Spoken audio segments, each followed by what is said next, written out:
গোৰ্খা উন্নয়ন পৰিষদ অসম চৰকাৰে অসমৰ ইতিহাসত প্ৰথমবাৰৰ বাবে গোৰ্খা জনগোষ্ঠীৰ যিখিনি মৌলিক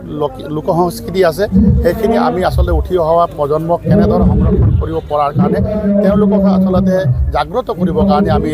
লোক সংস্কৃতি কৰ্মশালা আমি যোৱা 2025 চনৰ ডিচেম্বৰ মাহৰ 2 তাৰিখৰ পৰা অসমৰ বিভিন্ন প্ৰান্তত আমি কৰ্মশালা পাতি আছিলোঁ, যাৰ সমাপন অনুষ্ঠানটো আমি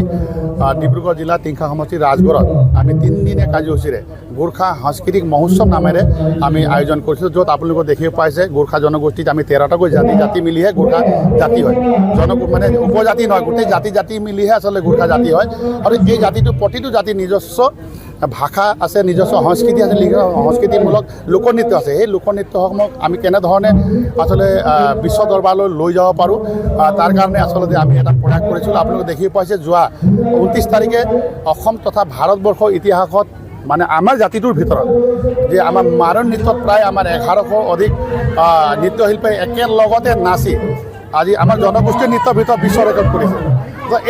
এই আমাৰ চহকী সংস্কৃতিটো যাতে অনাগত দিনবোৰত কেনেধৰণে বিশ্ব দৰবাৰলৈ লৈ যাব পাৰোঁ তাৰ কাৰণে মাননীয় মুখ্যমন্ত্ৰী ডাঙৰীয়াই গোৰ্খা ডেভেলপমেণ্ট বিভিন্ন জনগোষ্ঠীয় কাউন্সিলৰ লগতে গোৰ্খা ডেভেলপমেণ্ট কাউন্সিলকো সহায় সহযোগিতা কৰি এনেধৰণে কৰ্মশালাবোৰ পাতি দি আৰু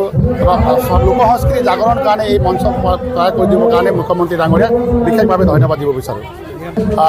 অতীজৰে ব্যৱহাৰ কৰা যিখিনি মৌলিক উপাদানবোৰ আছে, ইনষ্ট্ৰুমেণ্ট আছে, অৰ্নামেণ্ট আছে, আমাৰ খোৱা বস্তু আছে, আমাৰ বাদ্যযন্ত্ৰবোৰ কেনেধৰণে আছিলে, আমি কেনেধৰণে আমি খাইছিলোঁ, কেনেধৰণে পিন্ধিছিলোঁ, কেনেধৰণে আমাৰ খোৱা বাচন বৰ্তন কেনেকৈ আছিলে বা আমাৰ সংস্কৃতিবোৰ কেনেকৈ আছিলে, সেইবোৰ কথা গোটেইখিনি আমি বিস্তৃত ৰূপত আমি আচলতে বিভিন্ন জাতি জনগোষ্ঠীৰ লগতে উঠি অহা আমাৰ যিখিনি প্ৰজন্ম যেনেকৈ আমাৰ 5, 6, 7, 8 পঢ়ি থকা 9, 10ত পঢ়ি থকা ছাত্ৰ ছাত্ৰীসকলে যিহেতু আমি আপোনালোকে দেখিব পায় হোষ্টেলত থাকে, নিজৰ সংস্কৃতিবোৰ হেৰাই গৈছে, ৱেষ্টাৰ্ণ মিউজিকৰ লগত তেওঁলোকে জড়িত হ'ব বিচাৰে, আজি গীটাৰ ল'ব বিচাৰে, অন্যান্য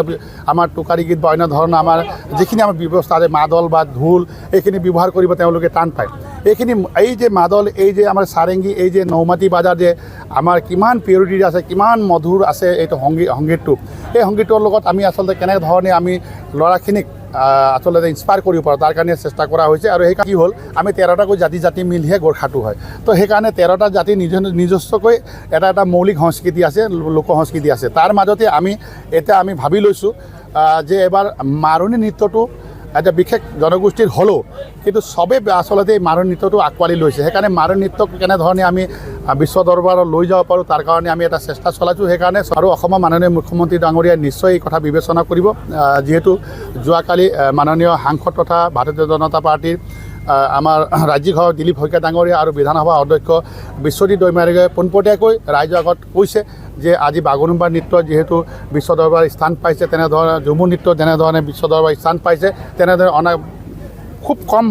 কেইবছৰৰ সময়তে আমাৰ গোৰ্খালী অন্যতম নৃত্য এটাই বিশ্ব দৰবাৰ স্থান পোৱাৰ ক্ষেত্ৰত এই চৰকাৰে সহযোগ কৰিব বুলি আমাক কথা দিছে আৰু জনসাধাৰণ এই ক্ষেত্ৰত বহুত সুখী। ডিব্ৰুগড় জিলাৰ টিংখা সমষ্টিৰ ৰাজগড় চাহ বাগিচাৰ খেলপথাৰত গোৰ্খা উন্নয়ন পৰিষদ অসম চৰকাৰৰ উদ্যোগত আৰু অসমৰ গোৰ্খা সমূহ সংগঠনৰ সহযোগত তথা অসমবাসী গোৰ্খা ৰাইজৰ আতিথ্যত 3 দিনীয়া বৰ্ণাঢ্য কাৰ্যসূচীৰে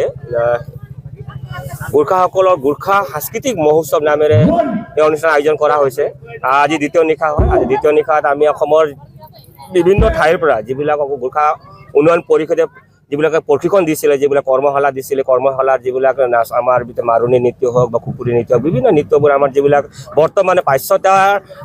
আগ্ৰাসত যিবিলাক আমাৰ সংগীতবোৰ বিলুপ্ত প্ৰায় আছে সেইকেইটা আমাৰ উত্থানৰ কাৰণে যিবিলাক গোৰ্খা উন্নয়ন পৰিষদে যিবিলাক উদ্যোগ লৈছিলে, এই উদ্যোগত বিভিন্ন জিলাৰ পৰা ইয়াত আজি নৃত্যবোৰ আছে, প্ৰদৰ্শন হৈছে,